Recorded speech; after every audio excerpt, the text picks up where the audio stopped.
On Father's Day, my daughter handed me socks. 15. Then I saw the post, her father-in-law smiling with a Rolex, captioned, "A gift that matches his class." I followed the receipts. She called me 17 times. The sun poured through the living room windows that Father's Day morning, laying golden streaks across the old couch where I sat waiting. My house smelled faintly of lemon polish, a habit I had kept since Ruth Ann passed, almost 20 years ago. Keeping the surfaces clean was my way of keeping her close. Her photograph still rested on the mantel, her gentle smile caught forever in that frame. I had been up since dawn, nerves buzzing like a loose wire. My daughter Vanessa had promised me a surprise, and even after years of disappointments, a flicker of hope had taken root inside me. I wanted to believe her. I wanted to believe that the girl I once carried on my shoulders, the girl who used to leave me hand-drawn cards that said, "Best daddy in the world," still remembered who I was and what I had given up for her. The old clock on the mantel ticked relentlessly, each second reminding me of the time I had poured into her life.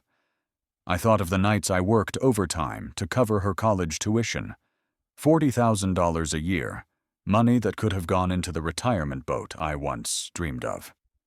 I thought of the check I wrote for her wedding venue, the Italian vacation Ruth Ann and I had dreamed about disappearing with a stroke of my pen. I thought of the promises I made to Ruth Ann, whispering to her in those final hospital nights that I would make sure Vanessa was cared for, no matter what. The doorbell chimed. My heart leapt. Foolish and eager, I stood, smoothing my shirt as if that mattered, and opened the door. There she was, Vanessa Mercer Keaton, my only child, my flesh and blood. Her auburn hair was swept into a sleek bun, her designer coat far too crisp for our modest Milwaukee suburb. She looked like she had just walked out of an advertisement, polished and precise.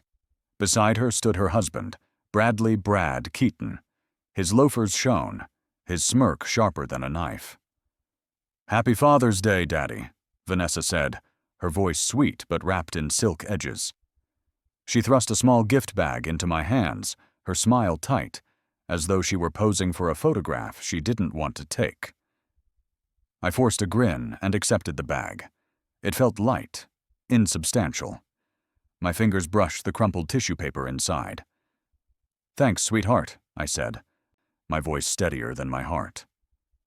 They followed me into the living room. I sat back on the couch, the bag in my lap, aware of their eyes on me. Vanessa's expectant, Brad's faintly amused. The clock ticked louder, or maybe it was just the pounding of my pulse. I pulled out a pair of navy socks. The price tag dangled from one of them, $15. My chest tightened, but I kept my face neutral. "Socks," I said, holding them up. "Practical. Always dreamed of these." Vanessa laughed, brittle and high. "Exactly. Something useful, right? Not like you need anything fancy." Her manicured nails caught the sunlight as she adjusted her scarf, the gesture casual but deliberate, a reminder of the gulf between us. Brad chuckled, leaning against the doorframe. "Yeah, Frank, you're a simple guy. No need for extravagance." His tone dripped with condescension, the kind that made my skin crawl. I folded the socks carefully, though my hands trembled. "Appreciate it," I said, steady but hollow. My eyes flicked to Ruth Ann's photograph on the shelf. Her soft eyes watched me, as if asking whether I had failed in raising our daughter. "You staying for coffee?" I asked, though I already knew the answer. "Oh, we've got plans," Vanessa said, glancing at her phone. "Dinner with Charles. You know how he is, always hosting." Charles Davenport, her father-in-law, wealthy, proud, and apparently more deserving of her attention than the man who had carried her through life. They exchanged a look, something quick and unreadable, before she smiled again. "But we wanted to drop this off." "Sure," I said. Minutes later, the door closed behind them, leaving the house quieter than before. I stared at the socks in my hand, their price tag swinging like a taunt. The clock's ticking became a hammer against my skull. I carried the socks to the kitchen, needing to move, needing to do. The gift bag snagged on the counter's edge, the tissue tearing like false promises. I set the socks down and reached for a mug, my hands unsteady. The memory of the boat I had sold to pay her tuition crashed into me. I had told myself it was worth it, that she would carry our family's love forward, that she would honor what Ruth Ann and I had built. The mug slipped from my hand, shattering on the tile floor. I stared at the shards, jagged and irreparable, and wondered if that was what our bond had become. I swept up the pieces, each scrape of the broom fueling the ache in my chest. Vanessa's voice echoed in my head. Something useful, right? When had she stopped seeing me as her father and started seeing me as a means to an end? I sat at the table, the socks mocking me from the counter. My laptop sat open nearby, a habit from years of checking work emails, even after retirement. I clicked to social media, needing distraction. That's when I saw it. A photo, posted an hour ago by Vanessa. Charles Davenport grinning at a restaurant table, his wrist adorned with a gleaming Rolex. The caption, "To the best father-in-law, a gift that matches your class." My blood ran cold. I clicked the image, zooming in until the pixels blurred. The watch face glinted, unmistakable. Her voice came back to me, trembling 2 months ago. "Daddy, I need $10,000. It's vital, medical stuff." I had wired the money that day, no questions asked. My hands shook as I stared at the screen. The socks lay forgotten, the clock ticked on, and something inside me snapped. Not loudly, but quietly, like a lock sliding into place. Vanessa called me 17 times that day, each voicemail more frantic than the last. "Daddy, don't do this." But it was too late. The kitchen grew dim as clouds gathered outside. The broken mug shards lay in the trash, but the bitter taste of betrayal lingered. The Rolex burned in my vision. I slammed the laptop shut, the sound sharp in the silence. I stood, grabbing my jacket. I needed air. Outside, the Milwaukee suburb was too perfect. Manicured lawns, blooming azaleas, a facade of harmony hiding rot beneath. The sky was heavy, promising rain, the air smelling of damp grass. I walked to the park, my steps quick, as if I could outrun the image of that watch. My phone buzzed in my pocket. Vanessa again. I ignored it, the vibration against my thigh echoing my pulse. "Daddy, don't do this," she had pleaded earlier. But what did she expect? That I would forgive her? Pretend I hadn't seen? At the park, I stopped by the old wooden bench where I used to push her on the swings. A memory rose unbidden, her at 6 years old, pigtails bouncing, promising she'd always be my little girl. That promise was gone, as hollow as the gift bag she had shoved into my hands. The Rolex flashed in my mind, a taunt I couldn't shake. "Frank, that you?" I looked up. Gus Hanley, my neighbor, jogged by with his spaniel, his round face flushed. "Didn't expect to see you out here," he said, reining in the dog. "Thought you'd be celebrating with Vanessa." "Celebrating's done," I said flatly. He tilted his head but didn't push. "Saw your girl downtown last month at that fancy jewelry store on East Wisconsin Avenue. Looked like she was picking out something big." My throat tightened. "Yeah," I managed. He chuckled, oblivious. "Guess she's got expensive taste, huh?" I forced a smile until he jogged off, the spaniel trotting beside him. The park spun around me. East Wisconsin Avenue, the jewelry store, the Rolex. The betrayal sank deeper, twisting in my gut. The first raindrops speckled my jacket. The swing swayed in the breeze, creaking like a relic of a life that no longer existed.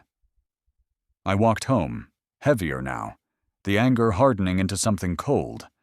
Back in the kitchen, the socks were still there. Pathetic against the Rolex's gleam in my memory. I opened my laptop again, my hands steady now, I typed, East Wisconsin Avenue Jewelry Store. The rain tapped at the window, steady as a heartbeat, and I knew, as the search results filled the screen, there was no going back. The rain drummed on my windshield as I pulled into the lot near East Wisconsin Avenue, the wipers dragging back and forth in a steady rhythm that matched the pounding in my chest. I had printed out the photo of Charles Davenport's Rolex, folded it into the inside pocket of my jacket, and told myself a dozen times that I was only looking for answers. But the truth was, I already knew. I just needed someone else to say it aloud. Downtown Milwaukee gleamed through the drizzle, its steel and glass towers rising indifferent above the streets. The smell of wet pavement and exhaust mixed with the faint perfume that drifted from the boutiques lining the avenue. These stores weren't built for men like me. They were shrines to money, glistening worlds behind polished glass. I stood outside the jewelry store for a moment, staring at its glowing sign.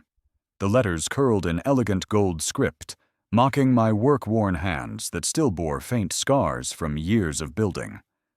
I had spent my life hauling bricks, pouring concrete, raising homes that other people filled with laughter. And here I was, about to walk into a place where my daughter had spent $10,000 of my sweat on something for another man. The doors opened on a rush of cold, perfumed air. The floor was polished marble, the chandeliers casting prisms of light across glass cases. Watches, necklaces, diamonds, all lined up in neat rows like treasures in a kingdom I never belonged to. A young clerk in a tailored suit approached, her smile rehearsed. "Welcome, sir. Looking for something special today?" I caught the quick glance she gave my jacket, my scuffed shoes. She knew I didn't belong here. Vanessa hadn't belonged here either, but money had bought her a ticket into this world. My money.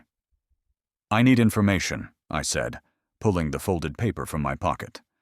My voice was steady, though my heart rattled like loose bolts. "This watch, was it purchased here?" I laid the printout on the glass counter. The Rolex's gleaming face stared up at us. Her eyes flickered, recognition flashing before she masked it with a professional smile. "Let me check with our manager," she said, gathering the paper carefully. I waited.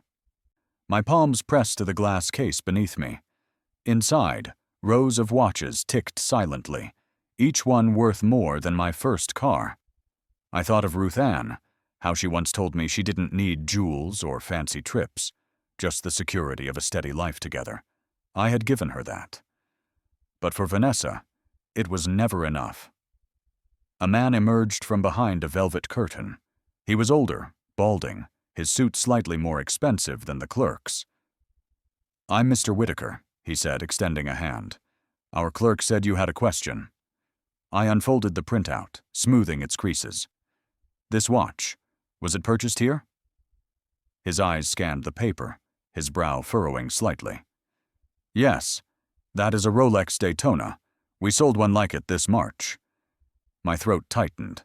I forced myself to stay calm. "And who bought it?" He hesitated, glancing at the clerk, then back at me. "May I ask why you're inquiring?"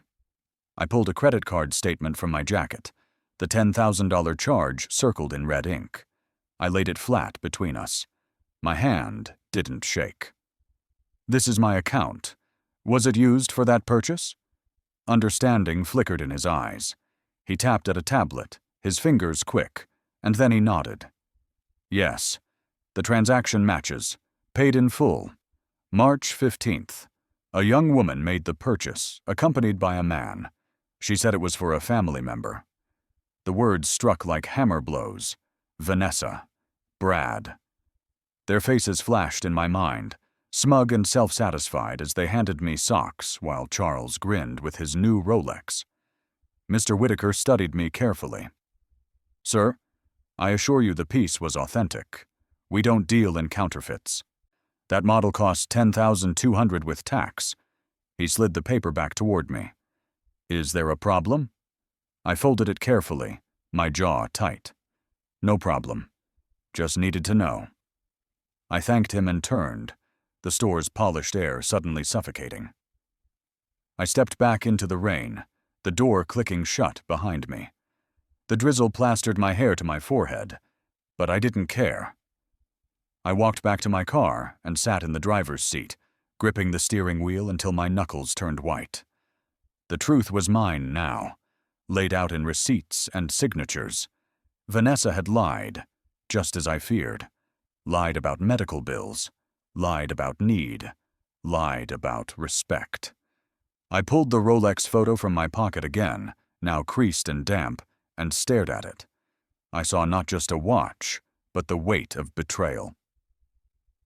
$10,000 that should have been my peace of mind in retirement, stolen to buy her father-in-law a trinket. My phone buzzed on the passenger seat. Vanessa again. I let it ring. Another buzz. This time a voicemail. Her voice spilled out, frantic and shrill. "Daddy, please just talk to me."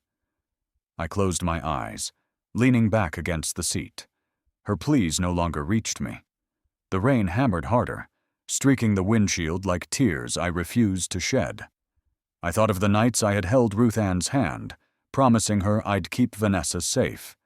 I had kept that promise, but I never promised to let Vanessa destroy me. The Rolex photo crumpled in my fist. The clock in my mind ticked louder, counting down to something inevitable.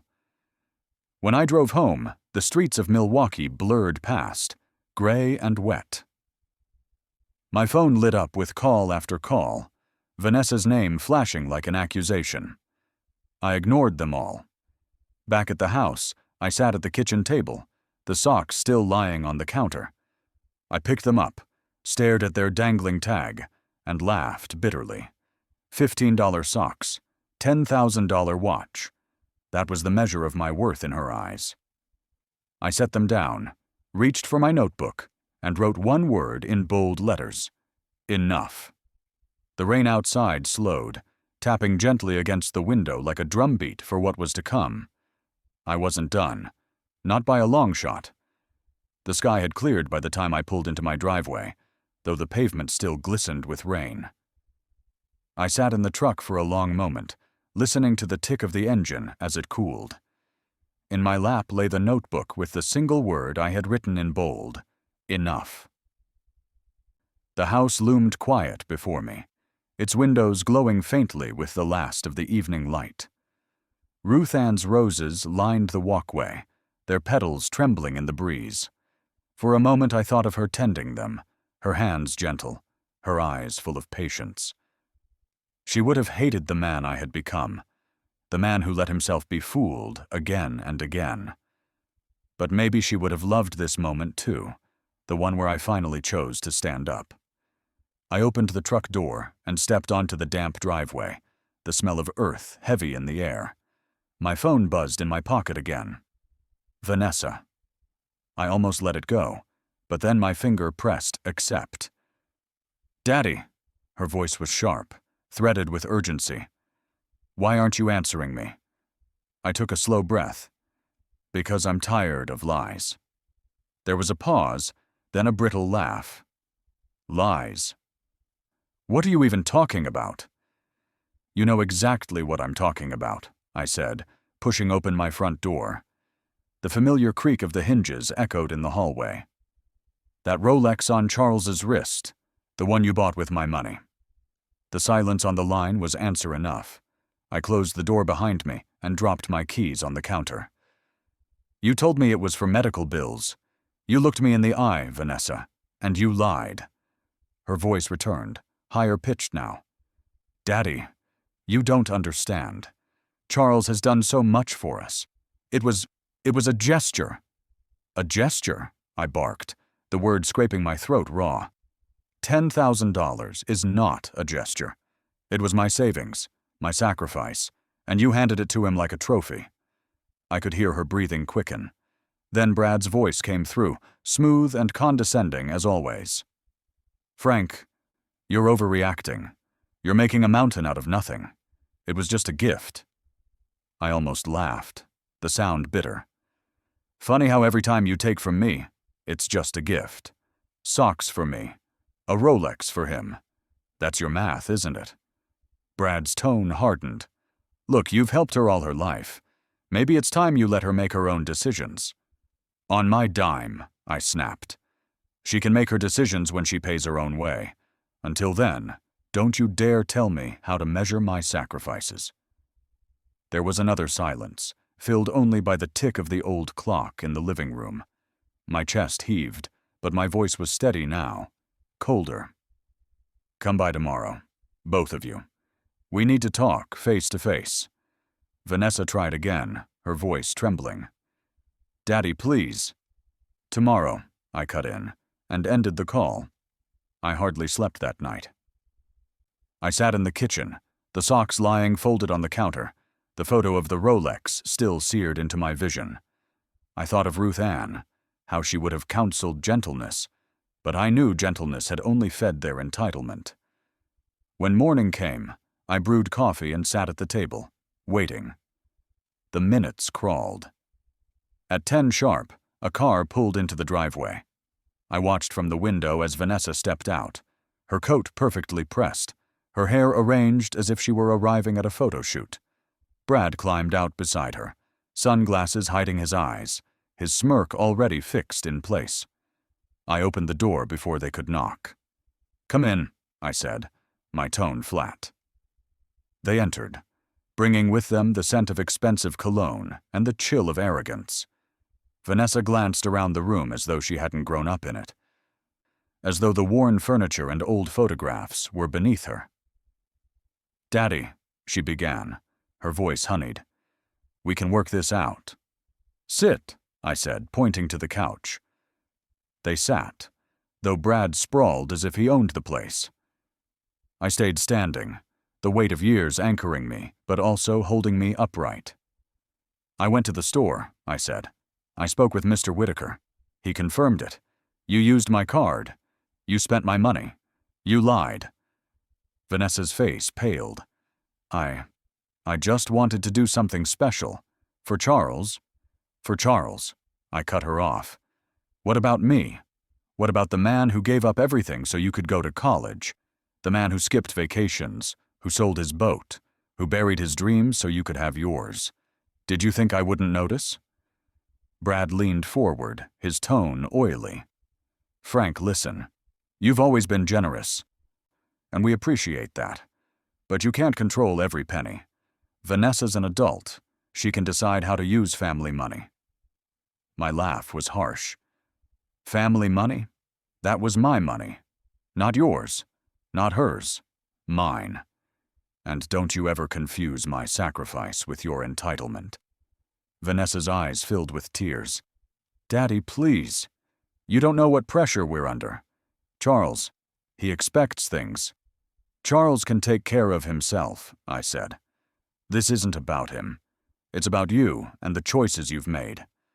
I reached to the counter, picked up the socks, and tossed them onto the coffee table between us. They landed with a thud far heavier than their weight. This is what I'm worth to you. $15. And Charles is worth $10,000. That's your math. That's your love. Vanessa sobbed, covering her face. Brad shifted, uncomfortable now, though his arrogance lingered. You think this is the end? He sneered. You think you can just cut her off and walk away? We're family. That means you'll always have to deal with us. I stepped closer, my voice low but sharp. No, Brad. Family means trust, respect, loyalty. You and Vanessa burned that. What I owe you now is nothing. I straightened, my decision solid as concrete. You won't see another dime from me. Not for dinners, not for gifts, not for rent, not for anything. It ends today. Vanessa lowered her hands, mascara streaking her cheeks. Daddy, you can't mean that. I've never meant anything more, I said. The silence stretched, thick as mortar between us. Then Brad stood, pulling Vanessa up with him. Fine, he spat. But don't come crawling back when you're old and alone. I stared at him, calm as stone. I'd rather be alone with my dignity than surrounded by leeches. They stormed out, the door slamming behind them. The house was quiet again. I stood in the middle of the living room, the socks still on the table, Ruth Ann's photograph watching from the mantel. My chest ached, but not from weakness, from strength. My phone buzzed on the counter. Another message from Vanessa, her words dripping with fury. "You'll regret this. Brad won't let it go." I stared at the screen, then set it down. In the stillness, I whispered to Ruth Ann's photograph, "I'm not the fool anymore." But even as I said it, I knew this wasn't the end. The storm had only just begun, and I was ready to face it. I walked into the Milwaukee police station with Marjorie at my side, facing the sting of betrayal. Vanessa and Brad had filed a complaint against me. The building smelled of burnt coffee and ink, the fluorescent lights buzzing like an old insect trap above my head. I had been here before, in my life. Once, years ago, when I filed a report after someone broke into the shed behind our house. But this felt nothing like that. Back then, I had been the victim of strangers. Today, I was being painted as the villain by my own daughter. As I stepped through the doorway into the cramped office, I heard Ruth Ann's voice in my mind, gentle but firm, the way she used to speak when she saw me let someone push me around. "Don't ever let anyone walk over you, Frank." She had said it 100 times, especially when Vanessa was growing up, and I bent too easily to her tears or her demands. That voice steadied me now, cutting through the shame that tried to creep in. I lowered myself into the hard plastic chair opposite the desk. Officer Nolan sat behind it, a burly man with skeptical eyes that darted between the manila folder in front of him and my face. Marjorie took the chair beside me, smoothing her blazer with calm precision, her presence a shield I was grateful for. Nolan cleared his throat. "Mr. Mercer, your daughter and son-in-law have filed a complaint stating you've restricted their access to family funds, causing them financial hardship. They claim you're using money as a tool of control." His words landed like stones, each one bruising but not surprising. I kept my hands folded, knuckles white, and leaned slightly forward. "Family funds?" I repeated, my voice low but steady. "Those are my funds. Money I earned. They spent $10,000 on a Rolex for Charles Davenport. Told me it was for medical bills. I cut them off to protect what little I have left." Nolan raised an eyebrow, flipping a page in the folder. "That's a serious accusation." Before I could respond, Marjorie slid a thick folder across the desk, her movements smooth and deliberate. "Officer, we anticipated this. Inside are my client's bank statements showing the $10,000 charge, receipts from the jeweler on East Wisconsin Avenue, and a statement from the manager, Mr. Whitaker, confirming the purchase. Vanessa told her father the money was for medical expenses. That's fraud, not hardship." Her voice was crisp, commanding, cutting through the stale air like a blade. Nolan glanced down at the documents, his brow furrowing as he scanned the pages. The silence stretched, filled only by the buzz of the light overhead and the distant ringing of a phone down the hall. Finally, he looked back up. "So you're saying the purchase was unauthorized, under false pretenses?" "Exactly," I said. My voice came out firmer than I expected, fueled by the anger I had bottled up for weeks.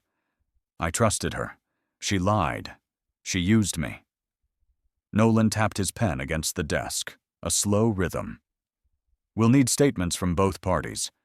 But I'll be honest, this doesn't look good for them." I let out a breath I hadn't realized I was holding. Marjorie leaned back slightly, a small satisfied smile flickering across her face. "Mr. Mercer acted within his rights. If anything, we may consider pursuing charges against them for fraud.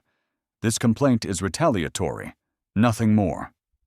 Her confidence was like a hand steadying my back. For the first time since this nightmare began, I felt the ground solid beneath me. Nolan closed the folder, pushing it aside. "We'll review everything. I'll be in touch." The signal was clear. The meeting was over. Outside, the air felt sharper, cleaner, as if the rain the night before had washed away some of the weight pressing on me. Marjorie and I walked toward her car, the sound of our footsteps echoing in the nearly empty lot. She unlocked the doors and slid into the driver's seat, and I followed. The interior smelled faintly of leather and peppermint gum, a strangely comforting mix. "They're desperate," she said, starting the engine. "Filing a complaint like that? It's a weak move. People who are winning don't run to the police." I stared out the window at the city rolling by. I didn't expect Brad to put his name on that complaint. I thought he'd let Vanessa do the dirty work, the way he usually does. Marjorie gave a short laugh, dry and sharp. "He's scared. They both are. And when people like that get scared, they lash out." I nodded slowly. The city blurred past, buildings and traffic signs streaking by. "What do I do now?" She glanced at me, one eyebrow raised. "You stand firm. You've already done the hardest part. You said no. Now you let the system work for you. And you let me do my job." Her words settled into me like bricks laid on fresh mortar, each one building a wall against the doubt that tried to creep back in. But then she added, almost casually, "Ever thought about your will, Frank?" The question caught me off guard. I turned to her, frowning. "My will?" "Yes," she said, eyes still on the road. "You've spent your whole life protecting your daughter. And look where it got you. If you want to make sure your legacy doesn't end up funding more greed, you need to think about who controls it when you're gone." Her words hung heavy in the car. I thought of the will I had written after Ruth Ann died, the one that left everything to Vanessa. At the time, it had seemed obvious. She was 12, my only child. Of course she would inherit everything. That was what Ruth Ann would have wanted, or at least what I told myself she would have wanted. But now that document felt like a loaded gun aimed at my own chest. I looked back out the window, the city stretching wide before me, and felt something inside shift again. I had lost my wife, and now my daughter. But maybe I hadn't lost myself. That evening, I sat at the kitchen table, staring at the socks still folded neatly on the counter. Their presence had become a kind of cruel monument, a reminder of the gulf between what I gave and what I received. I thought of Vanessa's face that morning, the way her voice had cracked as she tried to excuse the Rolex. I thought of Brad's sneer, his threat that I would regret cutting them off. Maybe I would regret it. But regret was better than being used. The old clock on the mantel ticked, its hands steady. For the first time in weeks, I didn't hear it as a hammer. I heard it as a call to move forward. I picked up my pen and opened my notebook. On the page where I had scrawled "enough," I added another word beneath it. Will. The letters stared back at me, sharp and final. I leaned back in the chair, closing my eyes. Ruth Ann's voice came to me again, soft but certain. "Don't let anyone walk over you, Frank." "I won't," I whispered aloud. The next morning, Marjorie called to confirm an appointment with a notary. The path was set, whether I was ready or not. I hung up the phone, staring at the sunlight pouring through the curtains, and felt the weight of a lifetime pressing against me. I had been a father, a provider, a fool. But now I was something else entirely. I was a man reclaiming what was his, and the battle was only beginning. I sat at the polished oak table in the notary's office, the weight of decades pressing on my shoulders as I signed a new will cutting Vanessa out completely. The room smelled of aged paper and ink, the faint tang of lemon cleaner clinging to the wood paneling. Sunlight filtered through tall windows, casting thin stripes across the documents before me.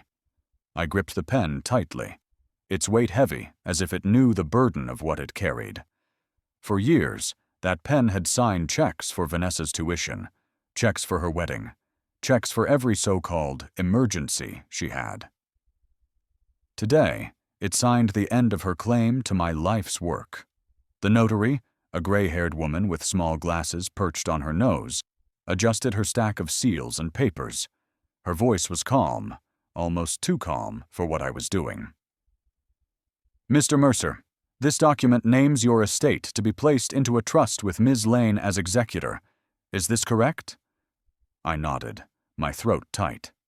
"That's right."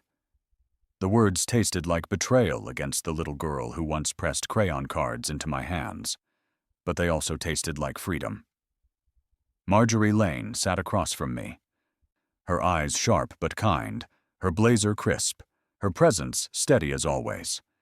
She gave me the faintest nod, her lips curving into a small smile that said, "You're doing the right thing." I signed the first page, the scratch of ink loud in the quiet room. As I wrote my name, I saw Ruth Ann's face in my mind. She was smiling, gentle as always, but her eyes seemed to say, "It's about time, Frank. You've carried this weight long enough." I remembered the night Ruth Ann died. Vanessa had been 12. I had sat in the kitchen after the funeral, head in my hands, promising myself that I would give everything to that girl, that she would never feel the cold of want or the sting of loss. I had rewritten my will that same week, leaving everything to her.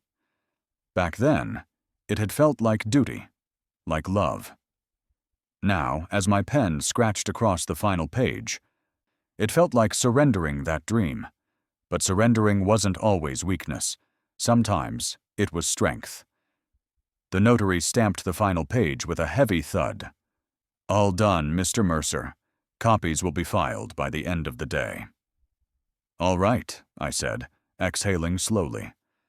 Marjorie gathered the papers, her eyes meeting mine. "This changes everything, Frank. They'll know soon enough they've lost their golden goose." I gave a dry chuckle. "I wonder if Brad will sneer when he hears the news."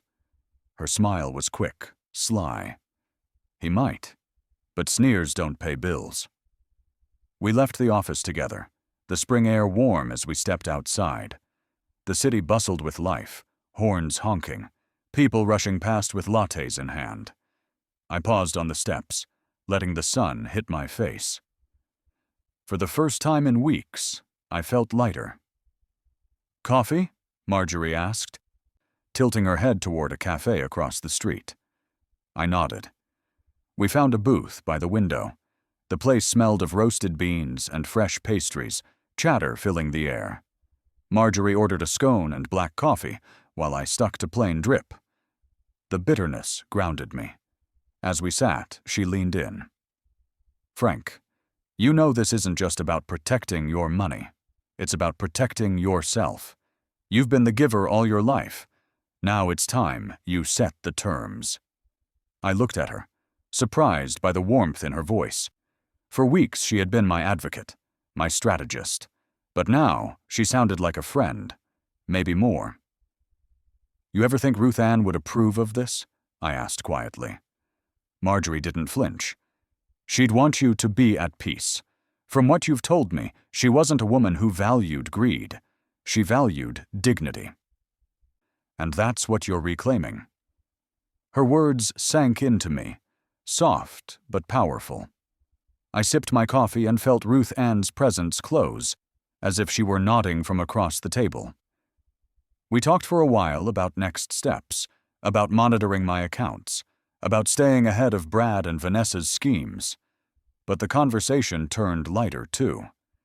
She asked about my years in construction, about the bridges I had helped design and the neighborhoods I had poured concrete for. I told her about Ruth Ann's roses, about how Gus Hanley sometimes teased me for pruning them too meticulously. For a moment, I forgot about the Rolex, the socks, the betrayal. For a moment, I felt human again. But peace never lasts long when betrayal festers. My phone buzzed on the table. The name flashing across the screen froze me. Charles Davenport. I let it ring once, twice. Then I pressed accept, lifting it slowly to my ear. Frank, his voice rumbled, deep and stern. We need to talk. I stiffened. Charles. You know why I'm calling? He said. I saw your daughter yesterday. She's unraveling, and I've learned the truth about that watch. Silence pressed between us. I didn't know, Frank, he continued. I thought it was a gift from her, not stolen from you. Meet me tomorrow at my office, 10 o'clock. He hung up before I could respond. I stared at the phone in my hand, the cafe noise fading into a dull hum. Marjorie's eyes narrowed. What did he say? I set the phone down, my pulse quickening. He knows. He wants to meet. She leaned back, crossing her arms. That could go either way. Yeah, I muttered. Either he's ready to bury them with me, or he's ready to bury me. The weight of the Rolex returned, pressing into my chest like a stone. I clenched my fists beneath the table. Either way, I'll be there. The clock on the cafe wall ticked, each second drawing me closer to a reckoning I couldn't avoid. The following morning, the sun rose sharp and clear, burning away the haze of yesterday's rain. I sat on the porch with a cup of black coffee, steam curling into the cool air. My hands were steady on the mug, but inside, my thoughts spun. Charles Davenport had called me. He wanted to meet. I thought about Ruth Ann as I sipped. She had always believed in decency, in giving people the benefit of the doubt. But she also had a backbone like steel when someone crossed a line. I remembered her standing up to a neighbor once who tried to cut across our lawn without asking. She had smiled politely, but refused to budge. Respect matters, Frank, she told me later. If you let someone trample it once, they'll never stop. That was what this day was about. Respect. By 9:30, I was dressed in my best jacket, the one I had worn to Vanessa's wedding. It still smelled faintly of mothballs from the back of the closet, but it would do. I tucked my notebook into the inside pocket. On its first page, bold as ever, the word enough stared back at me. The drive downtown was quiet. Milwaukee's streets bustled with life. Students crossing intersections, buses grumbling by, the smell of fresh bread wafting from a bakery on the corner. I gripped the steering wheel tighter with each block, feeling the weight of years pressing down. When I pulled into the lot beside Charles's office building, the clock on the dash read 9:58, perfect timing. The lobby was marble and glass, a monument to the kind of money Charles wielded so effortlessly. I gave my name at the desk, and a receptionist led me down a hallway lined with oil paintings of ships and harbors, his passion, apparently. The irony wasn't lost on me. I had once sold my own boat dream to pay Vanessa's tuition, and here her father-in-law celebrated his wealth with images of yachts he probably owned. The study was at the end of the hall. Heavy oak doors opened into a room lined with shelves of leather-bound books. A chandelier threw warm light across a mahogany desk where Charles Davenport sat, broad-shouldered and stern. The Rolex sat in a velvet box on the desk, its gold face gleaming under the light. Beside him, standing stiffly, were Vanessa and Brad. My breath caught, but I forced my steps forward. "Frank," Charles said, his voice deep, gravelly, but not hostile. "Sit down." I lowered myself into the chair opposite him, my eyes never leaving the box. He slid it across the desk. "That watch. I want you to take it back. I was lied to, same as you." I stared at the box, but didn't reach for it. "You're saying you didn't know." He slammed a hand down, the sound echoing off the shelves. "Of course I didn't know. She told me it was from her, a gift to thank me for my support. I would never have accepted it if I'd known it was your money." His eyes cut toward Vanessa, fury etched into his face. Vanessa's lip trembled. "Daddy, please." I snapped my gaze to her. "Don't call me that." "Not today." Brad stepped forward, his smirk faltering, but still there. "Look, Frank, We didn't mean for it to go this far. It was just what? I barked, standing so fast the chair scraped against the floor. Just stealing? Just lying? Just humiliating me on Father's Day with socks while you played Santa Claus to Charles? Silence filled the room. Charles cleared his throat, his voice cutting through the tension. I've been blind. I saw ambition where there was only greed. Vanessa, Brad, your little schemes end here. You'll get nothing more from me. Brad's face paled. Vanessa burst into tears. You can't mean that. Charles turned to me, his eyes softer now. Frank, I'm sorry. You didn't deserve this. I finally reached for the velvet box, the Rolex cool and heavy in my hands. I stared at it for a long moment, then closed it and set it aside. I don't need it, I said. What I needed was respect. What I needed was a daughter who remembered who raised her. Vanessa sobbed harder, but I felt no sympathy. My heart ached, yes, but the ache was hollow now, emptied of hope. I turned to her one last time. You made your choice. You chose greed. You chose lies. I'm choosing myself. Her mascara streaked down her cheeks. Daddy, we've lost everything. Please, help us. The words might have broken me once, but not now. You'll have to live with your choices, I said. My voice was calm, almost gentle. The way I have to live with mine. I turned to Charles. Thank you for telling me the truth. He gave a firm nod. We'll see that this is set right. They won't be welcome in my house again. I picked up my notebook, tucked it back into my jacket, and walked to the door. Behind me, I heard Vanessa's sobs, Brad's curses, Charles's weary sigh, but I didn't look back. Outside, the air was bright and clean, the city humming with life. I walked slowly to my truck, the Rolex still in the box under my arm. For a moment, I considered selling it, pocketing the money. But then I remembered Marjorie's words. Make this about protecting yourself, not punishing them. By the time I pulled into the shelter downtown, my mind was made up. The building was small, paint peeling, but the children's laughter drifted through the open windows. I stepped inside, greeted by the director, a woman with kind eyes and worn shoes. This will help, I said simply, setting the check on her desk. $9,800 from the sale of the Rolex. Her eyes widened, her voice trembling. Mr. Mercer, this will change lives. I smiled faintly, the first real smile in weeks. Then it's worth more here than it ever was on a wrist. When I stepped back outside, the sun warmed my face, and for the first time in years, I felt light. That evening, Marjorie and I met at the park. The grass glowed green, children running, couples walking dogs, the lake shimmering under the golden hour. We walked side by side down the gravel path, the world buzzing with life around us. You did the right thing, she said, bumping her shoulder gently against mine. You turned their betrayal into something good. I chuckled softly. I didn't plan it that way. I just couldn't stomach keeping that thing.